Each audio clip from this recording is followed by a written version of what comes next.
What's going on, everyone? Welcome to the Paddock, a Formula One podcast for new fans and the familiar. I want to thank you all for joining us. As the second race of the season has just concluded with only 13 cars finishing, we've got a new battle for pole between Ferrari and Red Bull, reinvigorating the rivalry between Max and Charles from their kart racing days, and a race itself surrounded not just in controversy, but actual bombs of terror. So we have a lot to discuss. Buckle in and be prepared to share your thoughts with us as we discuss Jeddah and prepare for Australia. As always, I'm joined by Gio. What's up? Will. Hey guys. And Pete. Talk to me about Jeddah. Should this race have even happened? That's a complicated question to answer, Ray. Let me fill in a bit of background. So the Kingdom of Saudi Arabia has been in a conflict with Yemeni rebels for about 8 years now. Prior to Free Practice 2, there was a missile attack at Aramco's oil depot. Aramco is a major sponsor of F1 and Aston Martin Racing. Initially, it was not acknowledged by the Saudi Arabian government. Free Practice 2 was delayed by 15 minutes due to a meeting with Liberty Media and Saudi Arabian officials. After Free Practice 2, the drivers, the team principals had a meeting with Stefano Domenicali and Mohammed Ben Sulayem. After this meeting, Domenicali and Ben Sulayem announced the weekend was to go ahead as scheduled. They had assurance from the Kingdom of Saudi Arabia that the track had the best possible security measures.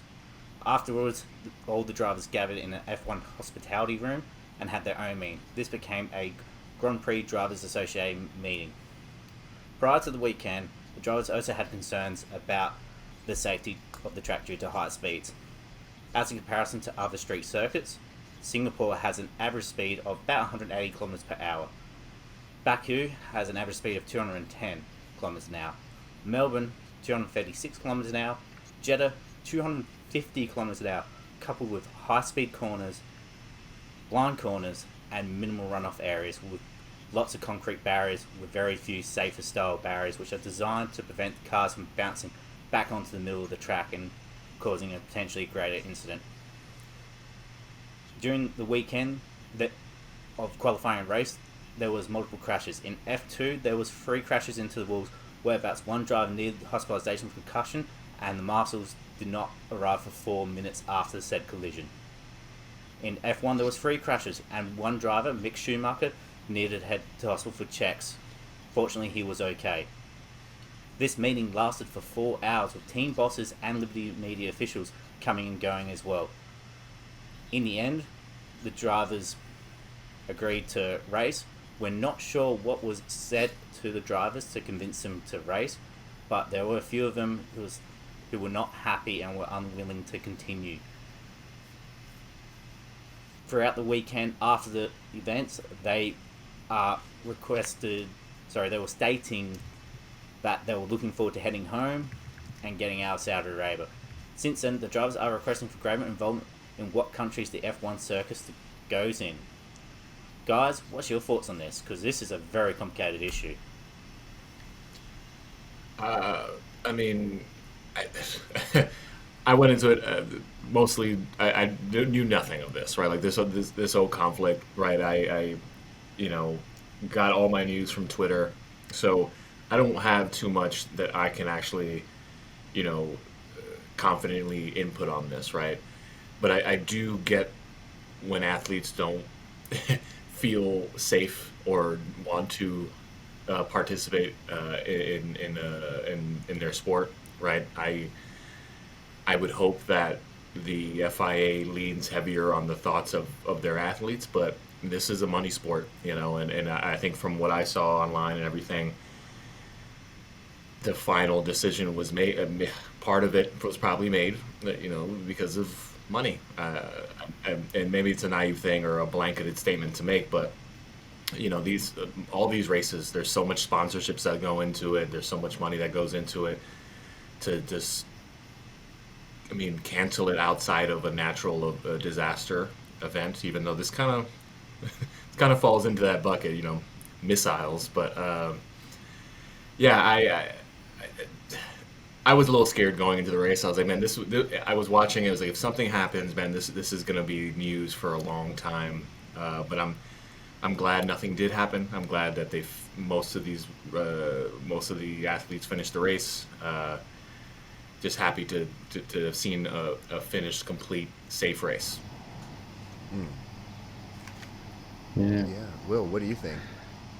Look, as much as I've aspired in my younger years to be an athlete, I'd never quite think I ever achieved that. So I can't comment from being an athlete and the preparation it takes. But from a driver perspective, I think I can understand the perspective that us that get entertained by Formula One don't see the preparation work that goes into what they do. So I can understand that the amount of time it takes for them to be race fit and ready for a race.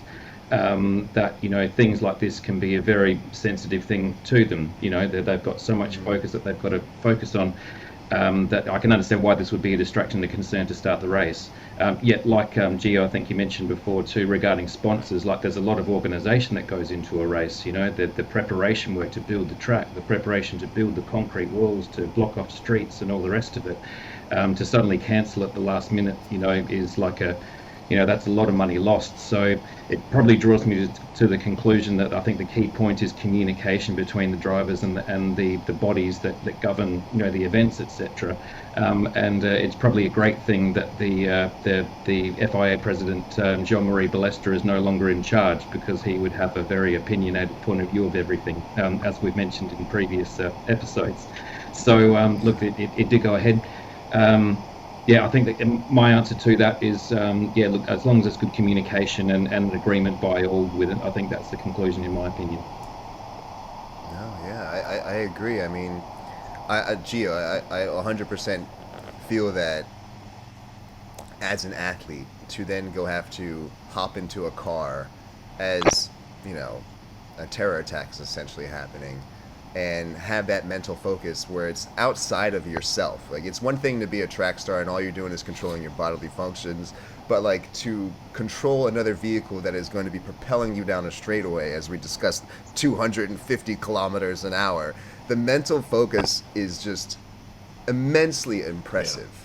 Yeah. And I think that is what I love most about F1, is just that mental preparation. I think that just goes underappreciated when it comes to what these athletes do in these, machines. And I think my big takeaway is, like, I kind of went into it knowing that cash is king, and this reminded me of the Nico Lauda not wanting to do Nürburgring from Rush, and I was just like, oh, this is fascinating, to see that. But I think I'm more curious to see if they're going to have races in Jeddah, because I just get the impression, and I'm curious what you think, like, that they made that track knowing that it was going to cause crashes, knowing that it was going to be more exciting. Like the paddock, you have the viewers with these expensive seats right over the paddock. Like, they built that track knowing that something could be more exciting if we added this speed and these barriers, and we got it. So I mean, I guess I'm just surprised if they continue that, or what do you guys think? Well, question to all of you: were you all entertained? Very. Yeah. But I didn't like it. No, I definitely wasn't. I didn't feel good about it. I didn't feel 100% good about it, but damn it, it was. It always looks like my college roommate is like the marshal they send to clean up the track, and they look so confused, and I'm just like, oh, whoa. Yeah, take your time, guys. I think it's a little bit hypocritical in some ways for F1 to continue racing. They decided not to race in Russia due to the ongoing war there. Saudi Arabia is involved in a conflict directly with one of their neighbours. Now, immediately they're fighting on the request of the Yemen government against rebels, and Yemen rebels attacked Saudi Arabia during the weekend. But my big concern with Jeddah is the track itself. It's not a safe track. Now, the Saudi Arabian officials are apparently building a new track. This track is a mixed permit circuit / street circuit. It's just that the lack of safety, as I mentioned in my rundown, there's no safer barriers which prevent cars from bouncing off the solid concrete walls.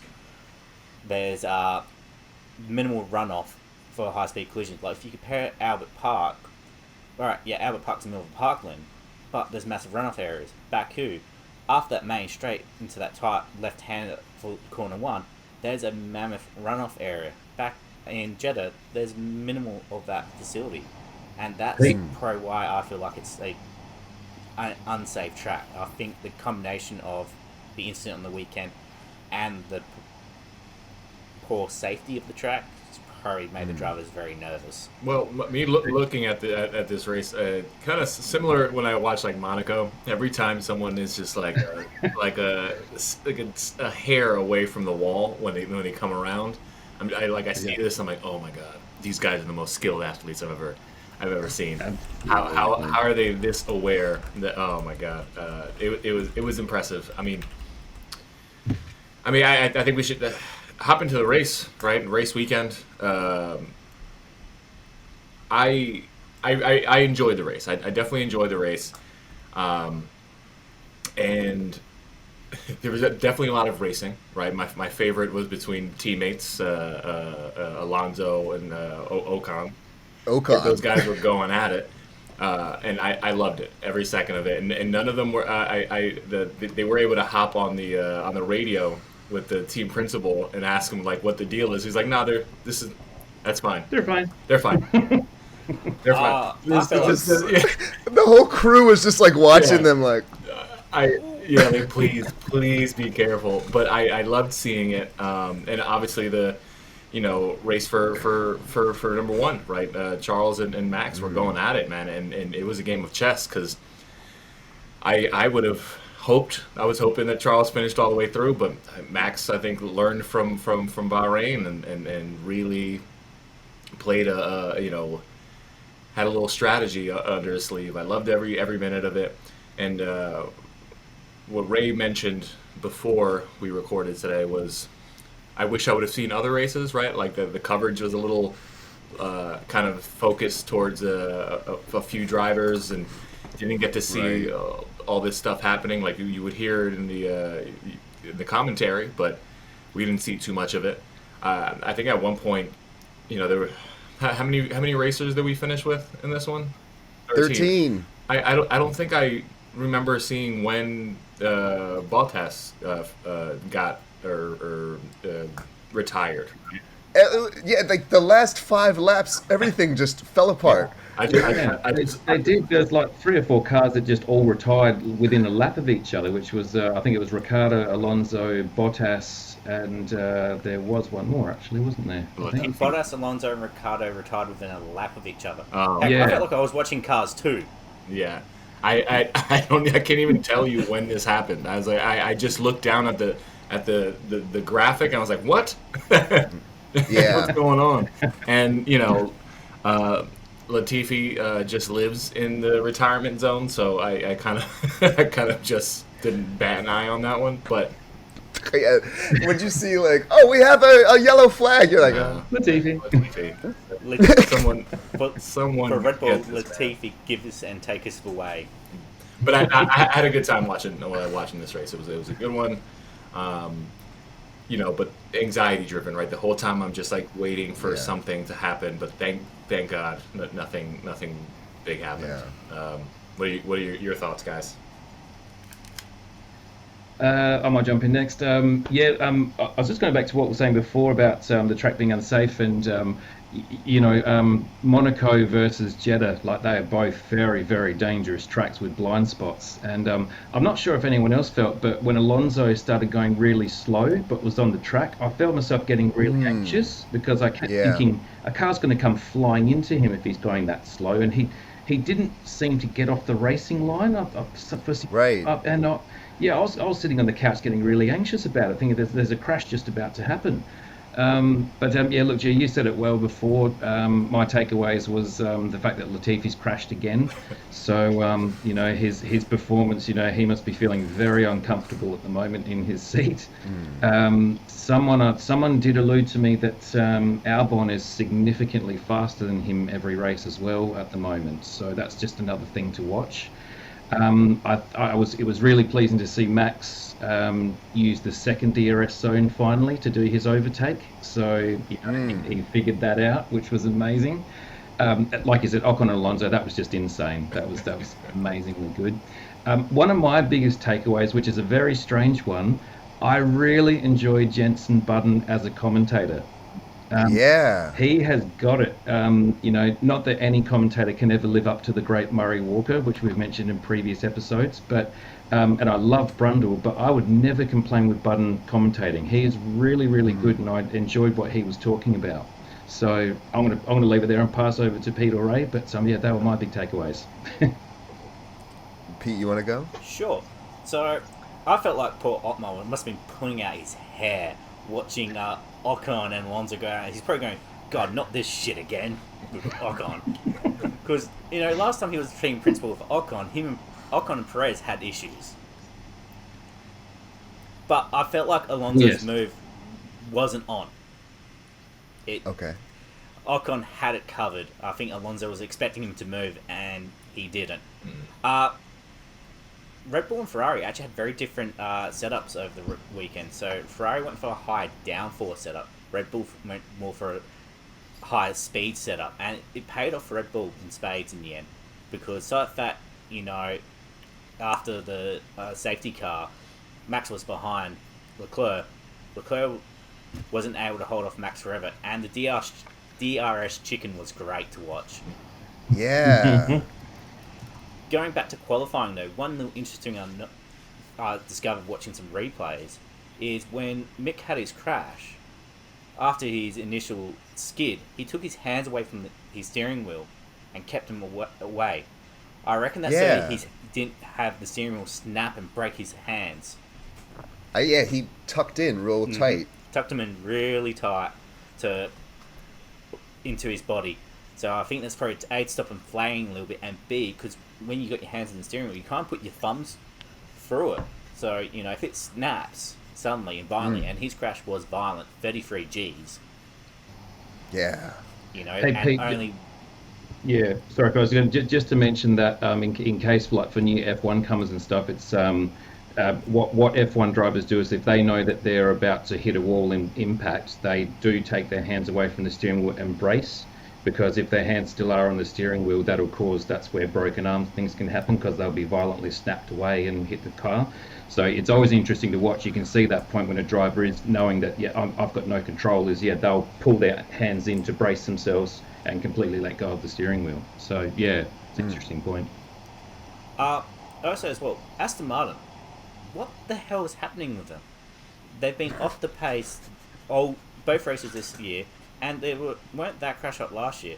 Now, in an interview in Bahrain, Otmar said Lawrence Stroll is micromanaging too much. Yeah. And someone else has come out and said it as well. Wow. Now, Lawrence Stroll is a highly successful business person, but F1's a very different business to fashion. Maybe he might need to listen to the experts. Well, and finally, Magnussen drove brilliantly again. Hulk did very well despite that coming back from short nose. Gio, Ray, you guys have both been fairly high standard athletes back in day in college. How would you prepare for being called up on short nose like that in a sport where you wouldn't be able to train as easily? No, I think you said it won't be able to train as easily, right? And then the thing, I people can do it, right? In a lot of sports, American sports. I feel like baseball can be a thing. Even American football. Some things, you just have to hope that this person was just training on the side, right? And with F1 drivers, they're always still so close to their sport. I would hope even when they lose their seat in F1, that it's a little more possible to just hop in a seat. But it's also a mental thing, right? He was probably home, right? He was home with his kids. Yeah. He probably flipped that switch off a little while ago. It's hard to flip that right back on and become very successful. And I think in any sport, it'll take you either, you would hope, a couple races, but realistically a full season to kind of get back into that zone. I'd assume if someone, God forbid, someone said, "Hey, Gio, are you ready to step in and play 4 quarters of some good old American football?" I'd say yeah, but I'd go in there and get torn in half immediately. But the next game, I'd get torn in a quarter, But I would see that as an extremely difficult thing in respect to, these athletes in Formula One. Even that Hulk couldn't even get in there and race and finish, right? yeah. I don't know if he has the tools. I mean, like you said, Aston Martin, right? It's just unfortunate right now.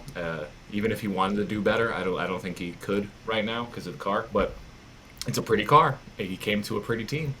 How much longer is he going to be filling in that seat? Do you know? I think Seb's coming back this next upcoming race in Australia. Okay. And then then he got to go right back home. Yeah, that's rough. Very rough. What do you think, Ray? I love the race, and I like everyone says. I love Jensen's commentary. I thought it was an exciting race.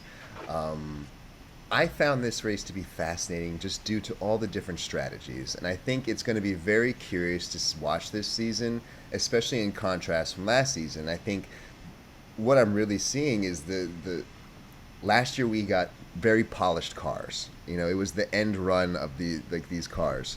And now we have very different cars, very different strategies, and everyone is scrambling to make them faster. And we've got points on the track, points there in the race where, it really mattered when you went to pit. And that would change the outcome significantly. We also saw the battle of the DRS, I would say, and I'm curious to see what you think about that as the season plays along, because it looks like we've got them playing that proverbial chicken, it's just who's going to hit it first, and then whoever hits it second comes out on the straightaway ahead. So I'm curious to see how that's going to play out. I'm really curious to see how Mercedes is going to do, because it looks like they have some pace, but not enough, especially on the high-end speeds. And I guess the last thing I really thought about this race was when I saw Gordon Ramsay in Red Bull's garage. I was just like, oh. There you go. Like I felt like he was betraying us. You're British. I do want to kick it off to Will for a little history lesson if we can. But I did want to make a comment. How do we feel about Perez in this? Right.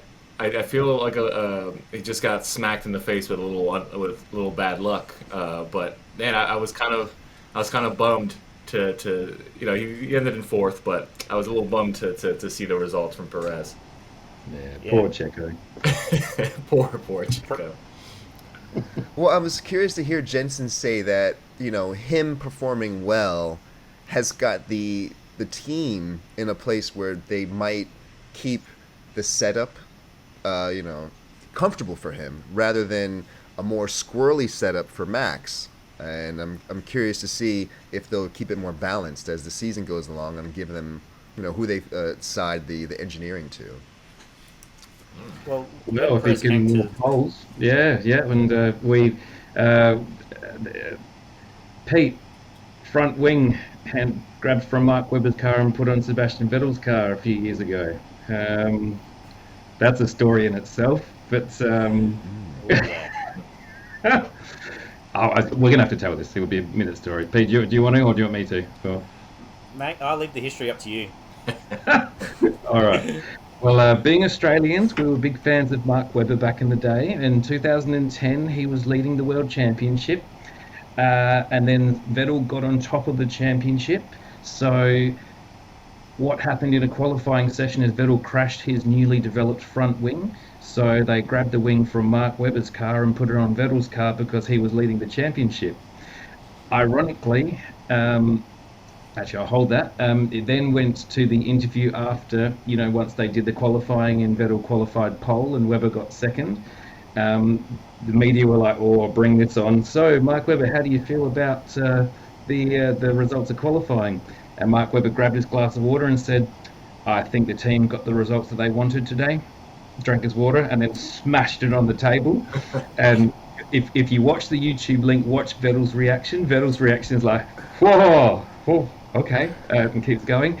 And the funniest part about it is Mark Webber actually won that race. So he jumped Oh, wow. on the radio and said, "Not bad for a number 2 driver." So yeah, that was incredible. So yes, talking about development of the car, etc. Yes, Red Bull has been known to do some switches to favour the driver that's leading the championship at the time. So this wouldn't be the first.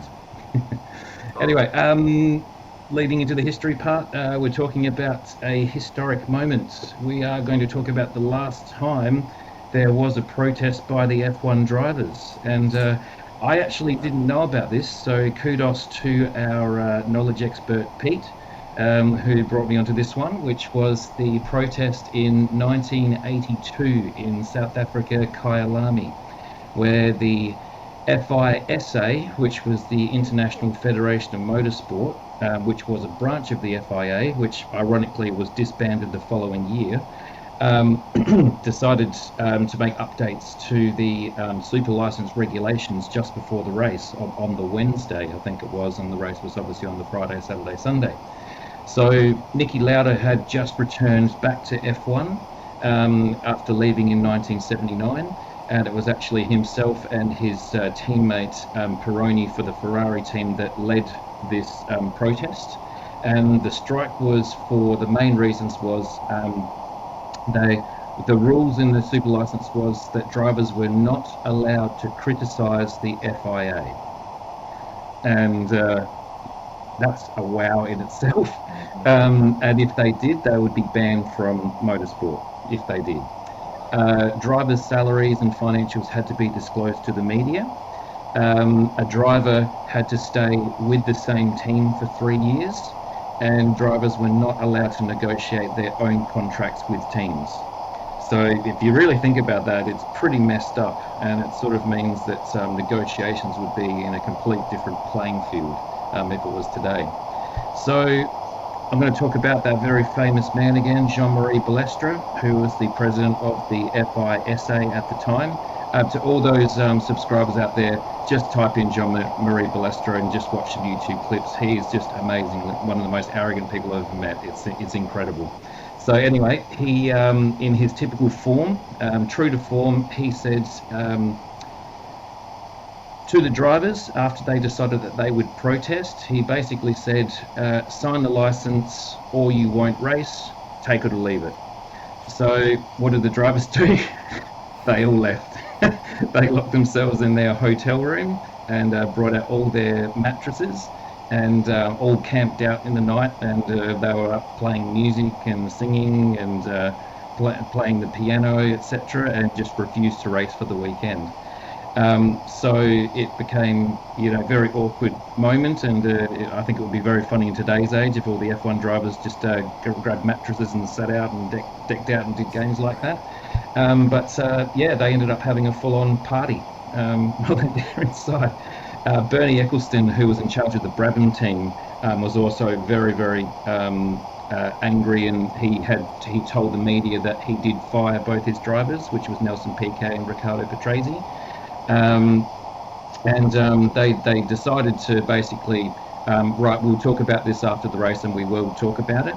But following the race, Balestre changed his mind and decided to fine each driver $10,000, which the drivers did actually force an appeal, so that it was reduced. But all in all, it was quite an interesting start to the race in South Africa. So amazing knowledge, and now I'm interested in that. I'm going to keep researching more and more and more about it. But Thanks, Will. another piece of history. Always a great learning experience. Great stuff, Will. We can go right into news, Pete. If you got any news for us, spit it out. Blow our minds. What we got? Okay, first of all, we'll go a little track rumor here. Las Vegas in the run to be the third track on the USL. They're planning to have a race in 2023. Last time F1 went to Las Vegas was a bit of a letdown, to say the least. They raced around a car park around Caesar Palace. Not very exciting stuff. Track update. Red Bull Ring has a new chicane on the run-up to Turn 3. However, this chicane will not be used for F1, just for MotoGP. The Miami GP has released their schedule. For the first time, it includes a parade for the team principals. Team principals becoming bigger characters due to Netflix Drive to Survive, are becoming personalities of their own. Look at Gunther Steiner, Toto Wolff, and Christian Horner, the chief shit stirrer of the F1 paddock. Tech update. See him making friends with Ferrari all weekend. I'm like, what's going on here? Tech update.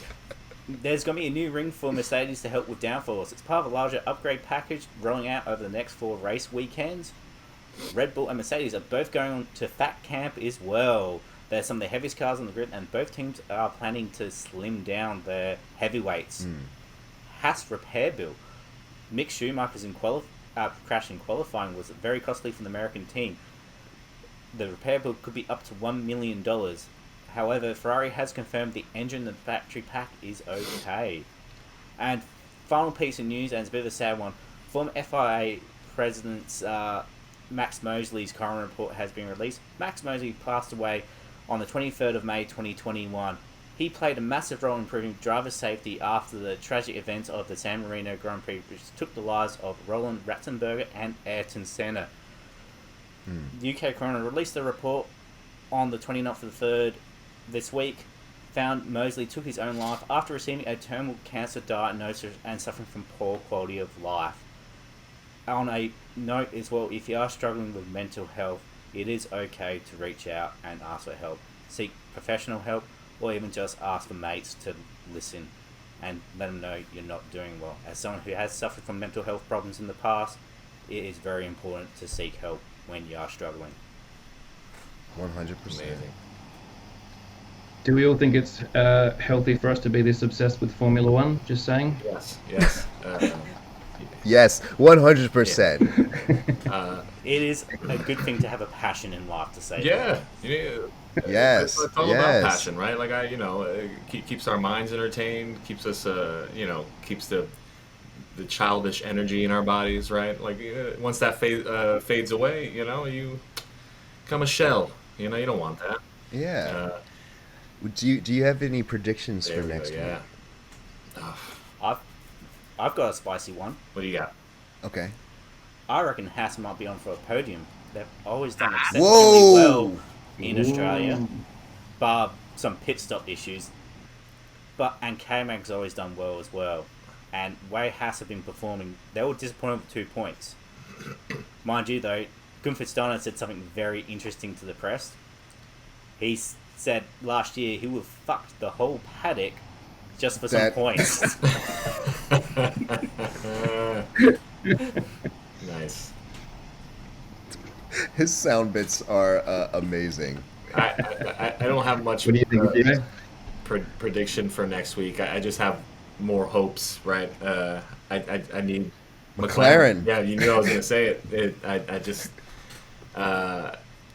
I was happy to see them in the middle of the pack for a little while. I was like, okay, this is progress. And then Ricardo retires, and I'm like, ugh. But, Lando finished 7th, I think it was. Hopefully it gets better throughout the season. Not much of a prediction, but I'll throw a wild prediction out there. Latifi finishes the race. So we'll that's my prediction. So back up, Gio. Back up. Okay, that's way too wild. I know. I think that's a hot take. That's too hot for the show. I like to gamble. I'm a gambling man, and Latifi finishes. I don't know about points, but he finishes. Across the finish line in limp mode, Latifi. How about you? What do you think? What do you predict for next week? All right, I've got a bit of a spicy one, and this is inspiration from my wife. What if you're Mercedes, right, you've won 8 constructors in a row, this is getting boring. Let's make it a little bit more challenging. Let's sandbag for the first few races of the year. Yeah. What a twist. Yeah. They're saying, well, it's too easy. Let's pretend. I agree. Yeah. Let's pretend that we're really bad for a couple of races, get everyone into a false sense of security, and then we'll come out and blitz them by 2 seconds a lap, We're going to shed this weight over 2 weeks, quick flash diet, come back, lapping everybody. I can see it. There's all the signs. I think they're taking, as we Australians say, they're taking the piss in relation to their car because, I think they're taking porpoising too far because they've gone back to grey, the colour of a dolphin. Right. Their cars porpoising like a dolphin. They've got rid of their side pods like a dolphin. So this is them just being funny. So now, Melbourne comes in, they're going to be serious. And I'm not necessarily going for Mercedes, but I'm just saying, what if this is the spice, the twist that we see this race? That's it. Actually, Will. I would love to see them. But you, Ray. Will, that's an interesting theory because I've heard their car's called the Flipper. I have the ability to mute people on this. If we get one more dad joke from you. Strike two. We're gonna start putting people in timeout in here. Go ahead, Ray. I'm curious to see if George continues to handle the car, what seems to be a little better than Hamilton right now, and I it's exciting that it does show that the Mercedes does have some pace, even though George was kind of in no man's land last race. But I'm hoping they make some adjustments and we get more of a three-way race again with all of the teams, because right now it just seems like a battle between Ferrari and Red Bull, and it's kind of just put me in this place now when you're watching the middle of the pack and they say oh, he's got the Mercedes engine in it, and I'm like, well, they're not going anywhere. Especially on when Lando's going down the straightaway and they're like, he's got the Mercedes engine in there, and then it's just he just gets passed by someone else. So true. Oh, I think I just remembered Alpine are going back to blue in Melbourne as well, I believe. They're no longer Pink Panthers. I think they're blue with just the pink side pods, as far as I remember. It changes everything. That's right. Well, I remember, Pete, you loved the pink. Are you happy about that, or? Not at all. I've gone Mr. Pink. I like that blue and pink that they unveiled in the beginning. So I'd like to see it in a race. I'm excited for it. Absolutely. Well, Pete, Will, Ray, as always, it's been a pleasure. This has been episode 3 of The Paddock, a Formula One podcast for new fans and lifelong enthusiasts alike. As we wrap up this episode, I'd like to leave us with a quote from Sebastian Vettel, which is great because we brought him up earlier. And I think in a conversation with Will a little while back, he reminded me that he was the hotshot new-coming kid on the block, right? He was the, what we saw Max Verstappen as when he was racing with Ricciardo. So Sebastian Vettel, who dropped a little gem on us after his team won their 4th consecutive title in 2013. This was Red Bull Renault, right? Will? Yep, correct. Red Bull Renault. Probably knowing all things come to an end, Vettel says, "We have to remember these days. There's no guarantee they will last forever. Enjoy them as long as they last." Nice. Which was a beautiful one from him, and kind of called it. I think from there was I wouldn't call it the downfall, but he's been struggling to get back up top since. But I leave you guys with that, and as always, thank you for any of our listeners. Thank you to these great co-hosts, and we look forward to Australia. Sounds good. Bring it on. Thanks, guys. Looking forward to it. Thank you. Thank you. Lights out and away